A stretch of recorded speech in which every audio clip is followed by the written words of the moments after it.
Okay, so even though you have just watched two videos about the introduction and about the basic formats of alternative null hypothesis, about the basic ideas, still we need to give you some examples to illustrate these ideas more concretely and show you how to eventually collect data and make a conclusion.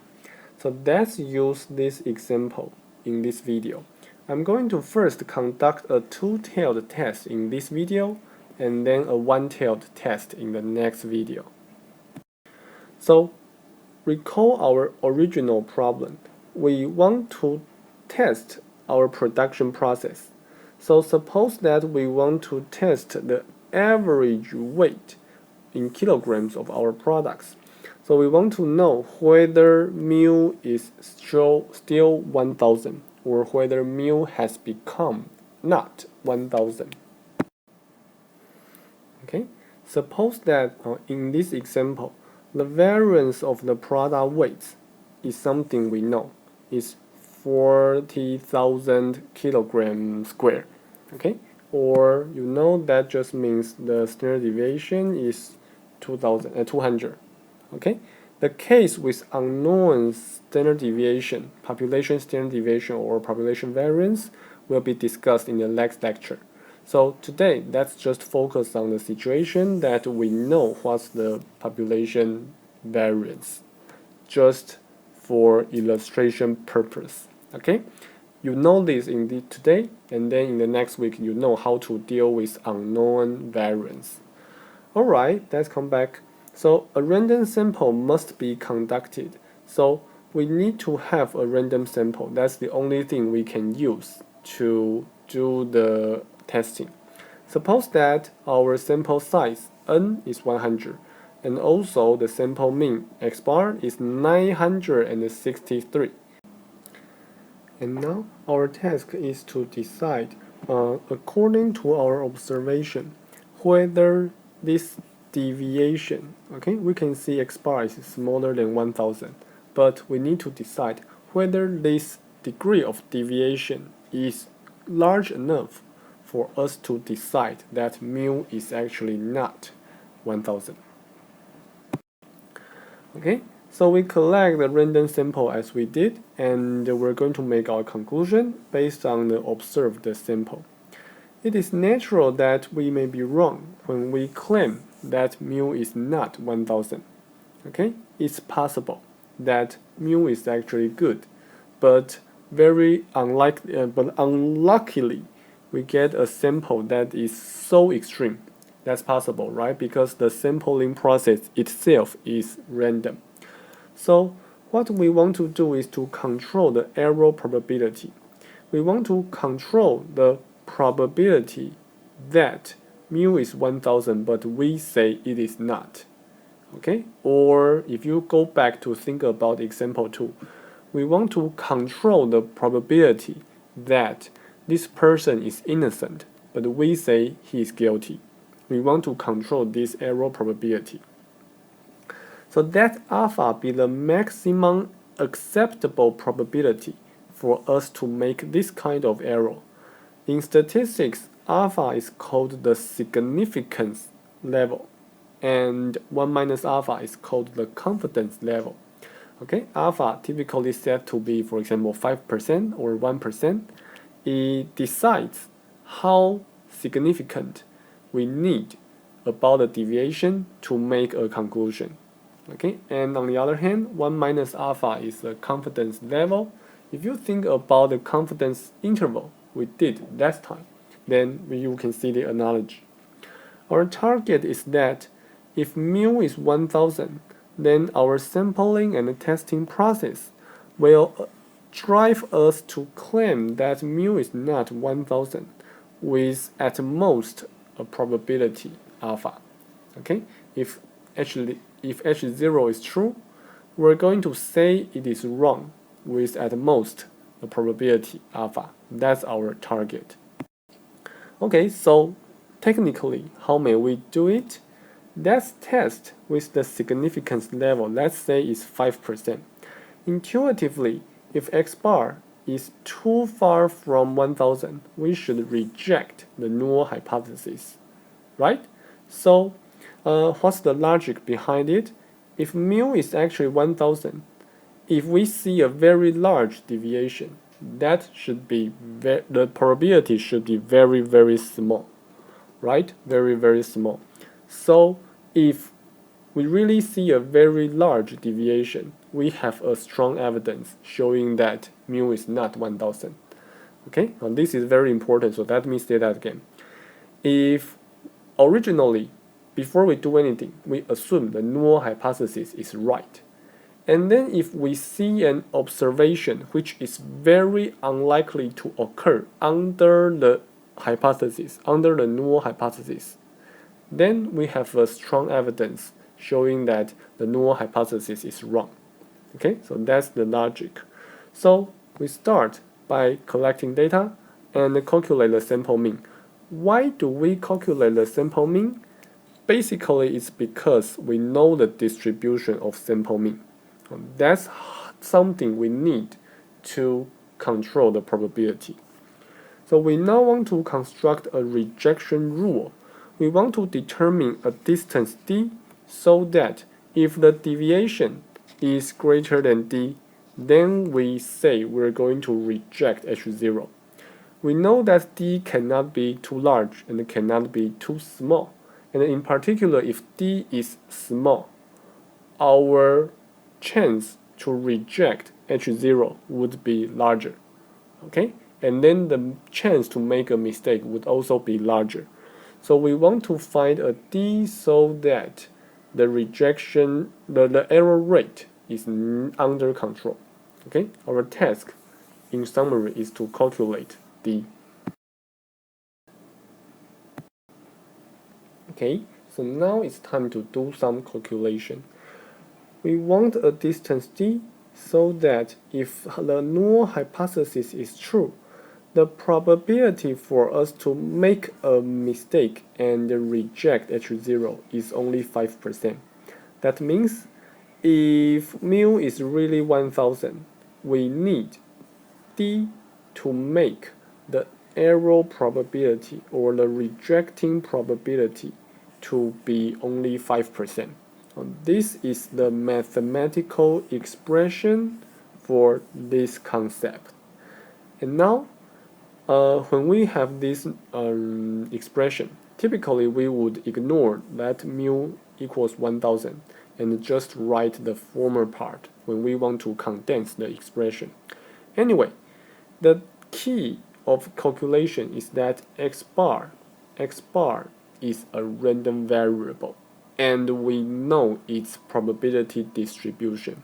Okay, that's the critical thing. So we know that sigma is 200, n is 100, and we have assumed that mu is 1000.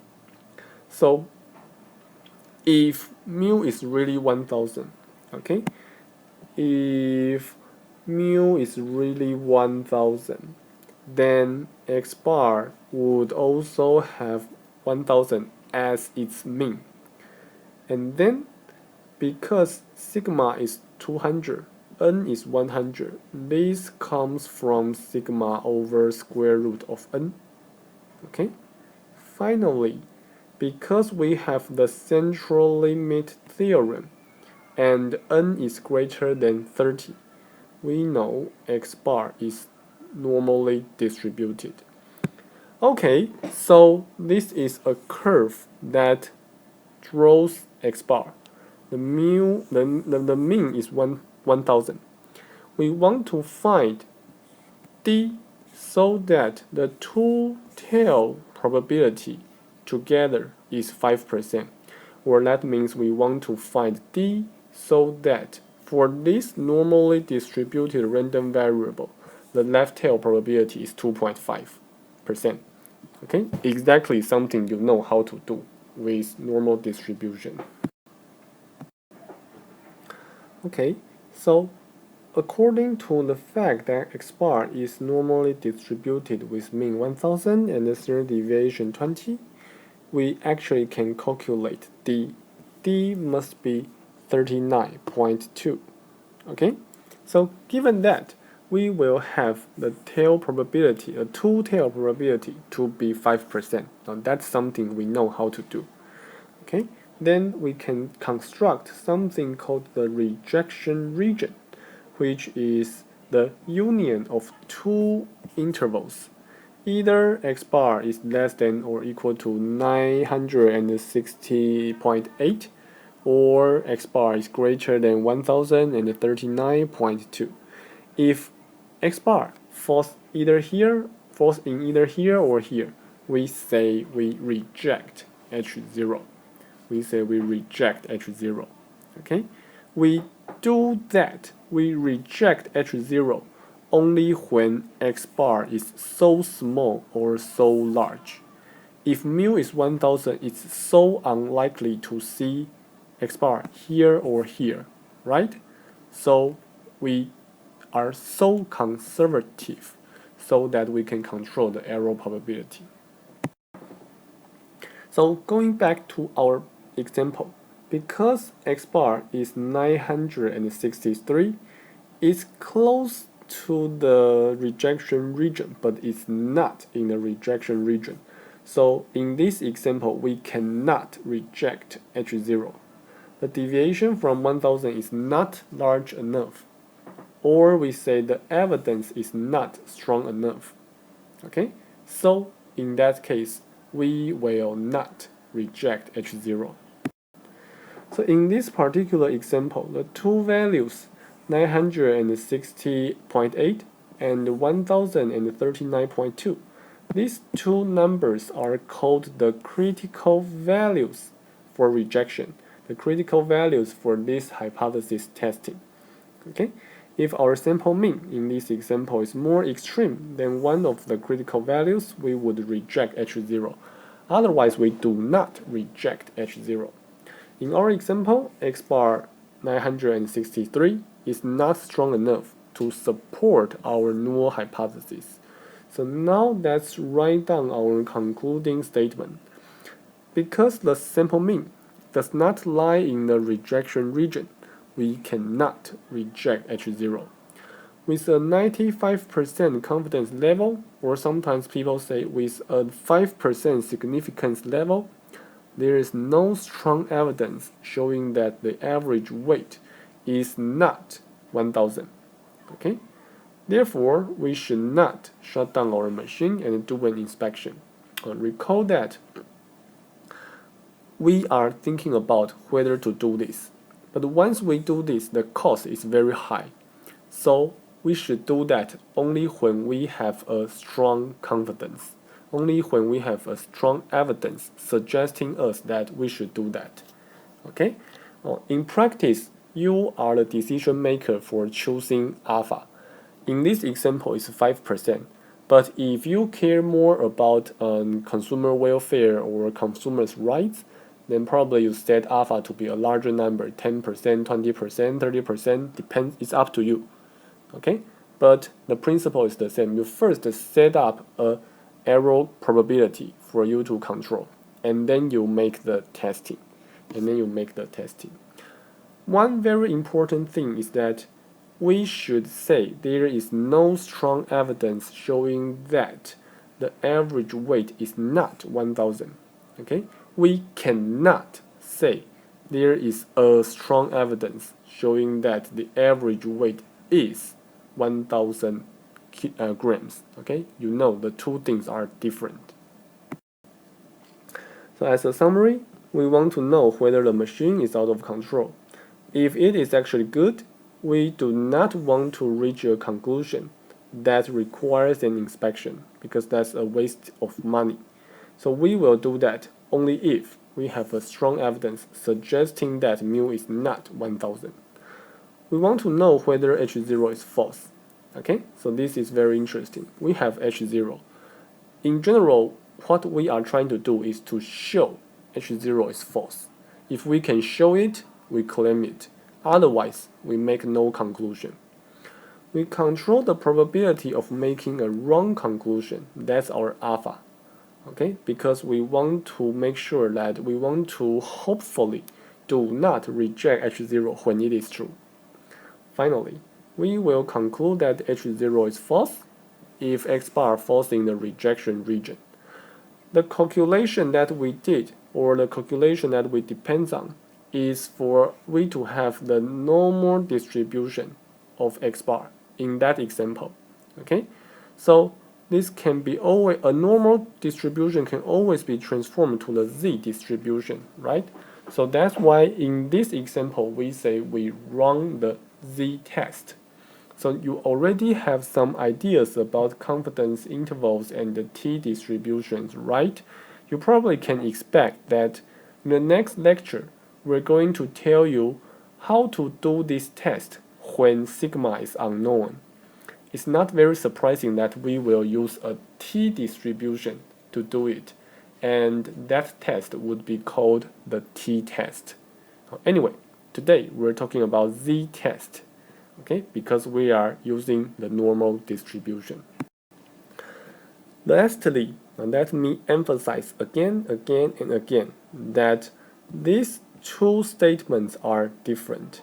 The wrong statement that many people would write when they first study hypothesis testing is that because the sample mean does not lie in the rejection region, we accept H0 with a 95% confidence.